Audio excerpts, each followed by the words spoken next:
சங்கீதத்தை அழகாக எழுதப்பட்டிருக்கு பாருங்க.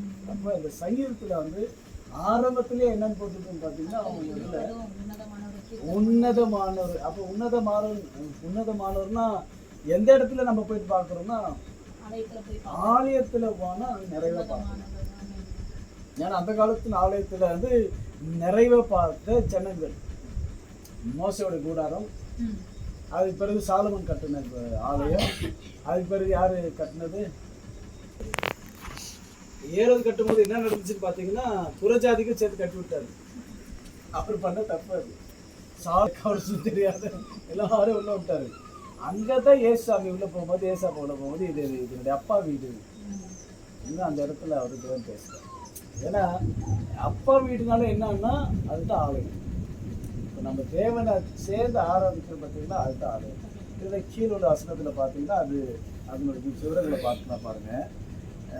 13வது வசனத்தை பாருங்க. தேவனுடைய பிரகாரங்கள் செலுத்திருப்பார்கள். அப்போ சபைக்குள்ளாக கர்த்தரை ஆராதிக்க வர ஜனங்கள் எல்லாம் எப்படி இருக்கணும்னா எப்படி இருப்பார்கள்னா தேவனுக்குள் இந்த வந்து உட்காடுறவங்க, ஓடுறவங்க, தலையை காட்டுறவங்க, காலை காட்டுறவங்க, வாழை காட்டுறவங்க செலுத்த மாட்டாங்க.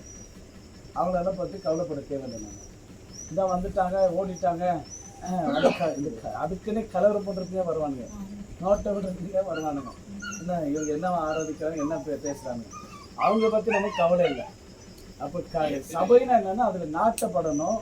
நாட்டப்பட்டா தான் வந்து அவங்க என்ன சொல்லுவாங்க, அவங்க நிலைச்சிருப்பாங்க, அவங்க காத்திருப்பாங்க. எப்படின்னா விதத்துலேயும் வந்து ஊழியக்காரனை பார்த்துட்டு வா இவங்கள பிதாப்பான்னு கண்ணை வந்து என்ன பண்ணக்கூடாது, ஊழியக்காரன் மேலே போயிட்டு அவன் சோர்ந்து போயிடக்கூடாது. எப்போ இருந்தாலும் கர்த்தருக்குள்ளாக நாட்டப்பட்டு இருக்க வேண்டியது அவங்க கடமை.